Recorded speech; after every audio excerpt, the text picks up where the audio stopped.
Hey Jonesy Babes and Anonymous Jonesy Babes, welcome back to my channel and happy Monday to you all. So today I want to talk to you about squatters and Phroggers. Yes, I'm going to explain to you what a Phroggers is after we get through with this whole squatter situation, because this squatters stuff has gotten out of hand. Now I want to talk to you about a woman, okay, that has property in Queens, Flushing, Queens, and what she's going through. A New York City woman was arrested following a heated confrontation with a squatter who claimed he had the rights to live in her $1 million family home. Her name is Adele Andeloro, who was 47 years old. She inherited property on a quiet street in Flushing, Queens. She planned to sell it, but noticed that someone had replaced the front door and changed the locks. She was surprised to learn that squatters had moved in last month and refused to leave. It's enraging. It really is, Adele told ABC 7 New York. It's not fair that I, as the homeowner, have to be going through this. Now, in New York State, squatters who occupy a property openly and adversely for 10 uninterrupted years can make an adverse possession claim, provided they have paid property taxes over that decade. Now, in New York City, however, squatters are granted rights after just 30 days, meaning landlords must start an eviction proceeding as soon as squatters has been discovered. Wow. By the time that someone does the investigation, it would be well over 30 days, and that man would have stolen my house, said Adele. As she and her daughter spoke with the reporter, outside, a woman passed by and unlocked the front door. She left upon seeing the cameras, meaning Adele was free to enter with property deed in hand. This proving everything I said. This is my furniture. These are my curtains, she said. And she's pointing to everything to the reporter. As she ventured further inside, she found two men, including one asleep in a bedroom. Now, one of the men claimed to have moved in 2 days earlier. Then they called the police on her. They've called the police on me, and I've called the locksmith, Adele said. When we didn't come in illegally, the door was open. Police arrived and began interviewing the men. When asked to show documentation showing they had been there for more than 30 days, the men were unable to prove, that they had lived there, that they was a resident there. A tenant, excuse me, there was a tenant there. The man who claimed to have moved in 2 days earlier was taken into custody while police escorted the other man as he lugged the suitcase down the street. Before police left, they cautioned her against changing the locks. It is illegal to turn off utilities, change locks, and remove the belongings of someone who has claims to be a tenant under city law. Shortly after, the locksmith arrived and fiddled with the door. Around 10 minutes later, Adele was met with another surprise as another man barged his way through, and got into the house, accompanied by the squatter already taken off the premises by police. Now, this guy just forced himself into my house, Adele said. Do you see this? This guy just literally broke down my door, broke through myself and my daughter. Now, the new man, identified as Brian Rodriguez, wheeled on the camera crew. Who are these people? He demanded, insisting that this was his house. This time, Adele was the one who called the police, but officers told her that she had to go to court as the dispute was considered a landlord-tenant issue and therefore outside their jurisdiction. The 47-year-old was taken into custody for changing the locks, a violation of New York City's illegal eviction law. So that's her house. She's being taken away in handcuffs because she changed the locks on her home, all because of squatters' rights. And I wish they would get rid of that law, because now New York City is very different now, okay? There's the migrant situation, and some of them are the ones taking over these homes, okay? Not all of them, but some. So Brian Rodriguez admitted he didn't own the house, but told the news anchor, "You should know the effing law works." He claimed to have signed a lease in October, but was unable to provide proof. Police said he had no documentation other than bills for work he claimed to have done to the house. And then they'll do work in your house so that they can show that they fixed this and they fixed that while squatting there. And that way they'll hit you with, "Oh, you have to pay me all the money I spent here if you want me to leave." It's just, oh my God, it's just really crazy, guys. It's crazy.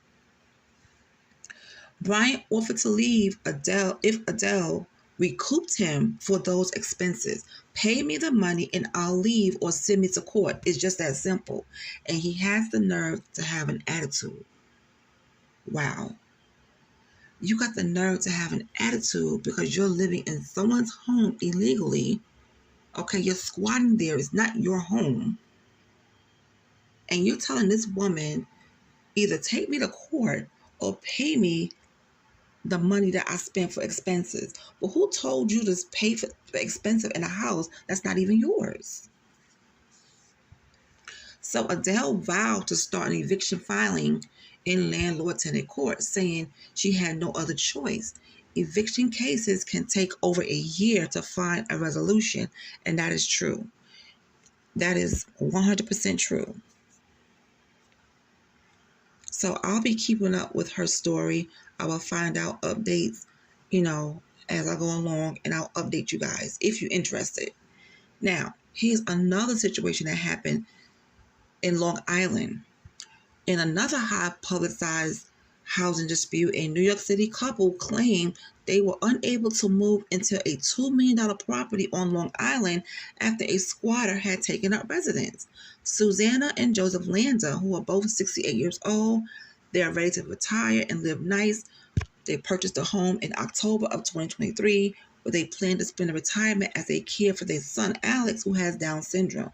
Now, however, they were stopped dead in their tracks by Brett Flores, who was 32, who said he'd been living with the previous owners as a caretaker and has since settled in rent-free. Yeah, he settled in rent-free. So you're just going to take over somebody's $2 million home in Long Island. Oh, yeah. So the Landers were left to foot the cost of the utility bills that were worth thousands of dollars. They also claimed to have found advertisements online offering rooms in the house for $50 a night. Now, like Adele, they were forced to take Flores to court. However, the 32-year-old filed for bankruptcy in January, stalling any legal proceedings for moving forward. Now, according to the couple's lawyer, Flores said he would leave once he was paid in excess of $100,000. So you living in someone else's home that you took over illegally, okay? You just went into someone's home and started living there. You know it's not yours, and you have the nerve to tell someone they have to pay you $100,000 if they want you to leave. I'm telling you, this whole squatter situation, a squatter is going to squat in the wrong house one day, and that's going to be it for them. Okay? You don't know who you're playing with. You got people out here who work too damn hard for their home, their property, and they're not going to let anyone take their home. You might check in, but I guarantee you, you won't check out because you're going to run across the wrong homeowner who's going to have you pushing up daisies. And I can see it happening. I can see it happening. Is it right? No. But people are tired of dealing with squatters. They have to go to court for their own property. And like Adele, she was handcuffed and taken to the precinct. That's not fair because she changed the locks on her own house. Let me tell you something else. Not only the squatting situation is out of hand, but you better be careful with Phroggers. And what Phroggers are, some of you may know and some of you may not know, Phroggers are people who live inside your home with you and you don't even know they're there. You don't know they're there. It used to be a show that came on the ID channel, on the ID channel. It was called Phroggers. And I used to watch that show all the time. I'm not sure if it still comes on. It was a whole nightmare. One lady was living in her home. Somebody was living in an attic. She didn't know. She used to hear little things at night, but she never paid any mind to it. Things used to be moved around in her house, but she never paid it any mind. The Phroggers would set up a camera in her home without her knowing to watch her every move. So when she leave to go to work or do what she had to do, he would come up from out the basement or come down from the attic and just roam around the house as if it was his. Cook food, sit on the couch, and everything. But eventually he got caught. That's a scary situation. Could you imagine laying in your bed in your house thinking you're the only one there? And somebody could be standing over you looking at you, or you find out that somebody is watching you. Or a neighbor tells you, hey, I see a guy that came to your house, but he never left. It's just weird. So you have to be careful with these Phroggers. Okay? Now, they haven't made a big splash yet, but with this squatting situation, I guarantee you, frogging is going to be on the rise. But it's kind of hard to do it with a family. You know what I'm saying? But it has been done with a family. Somebody living in the same house as you, alone or with a family in there, and they are watching you guys every move. It's scary. It is so scary. But anyway, I just wanted to talk about that for a little bit. Let me know in the comment section, how do you feel about it? Do you know anybody that went through, this whole squatting situation? Because this is really messed up. I feel bad for these homeowners. I really do. I feel bad for these homeowners. They have to fight for their own property because of squatters. Anyway, I'll talk to you guys later. Talk to me down in the comment section.